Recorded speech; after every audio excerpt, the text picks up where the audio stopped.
ఈరోజు అధికారంలోకి వచ్చినటువంటి కాంగ్రెస్ వాళ్ళు కూడా మేము అధికారంలోకి వచ్చిన తర్వాత ఇండ్ల స్థలం ఇచ్చి ఇంద్రం ఇల్లు కట్టుకోవడానికి అవకాశం ఇస్తాం, మేమే 5 లక్షల రూపాయలు ఇచ్చి ఇల్లు కడతామనేది చెప్పారు.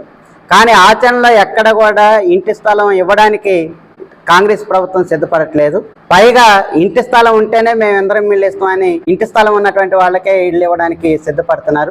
దానిలో కూడా కాంగ్రెస్ అనునాయాలుగా ఉన్నటువంటి వాళ్ళకే ఇస్తున్నారు తప్ప అసలైనటువంటి పేదవాళ్ళు ఎవరైతే ఉన్నారో వాళ్ళని ఎంపీ చేయడానికి కాంగ్రెస్ ప్రభుత్వం సిద్ధపడట్లేదు. ఇంద్రం ఇల్లు వస్తుందని ఆశపడ్డటువంటి పేదవాళ్ళు ఇల్లు రాక ఆత్మహత్యలు చేసుకున్నటువంటి ఘటనలు తెలంగాణ రాష్ట్రంలో బయటపడుతున్నాయి.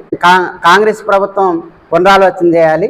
ఎవరైతే ఇల్లు లేనటువంటి పేదవాళ్ళు ఉన్నారో వాళ్ళని లబ్ధిదారులుగా ఎంపిక చేయాలి. అట్లాగే ఇంటి స్థలం లేనటువంటి వాళ్ళకు ప్రభుత్వం ఇంటి స్థలం ఇచ్చి వాళ్ళకి ఇంద్రం ఇల్లు ఇవ్వాలనేది మేము డిమాండ్ చేస్తున్నాం. ఆ రూపంలో గనక ప్రభుత్వం పునరాలోచన చేయకపోతే రానున్న కాలంలో ఎక్కడెక్కడైతే ప్రభుత్వ భూములు ఉన్నాయో వాటన్నిటిని తెలంగాణ వ్యవసాయ కార్మిక సంఘం ఆధ్వర్యంలో ఆక్రమణ చేస్తాం, పక్కా ఇల్లు నిర్మాణం చేస్తాం. జరగబోయేటటువంటి పరిణామాలకి రాష్ట్ర ప్రభుత్వం నైతిక బాధ్యత వహించాల్సి వచ్చిందని హెచ్చరిస్తున్నాం.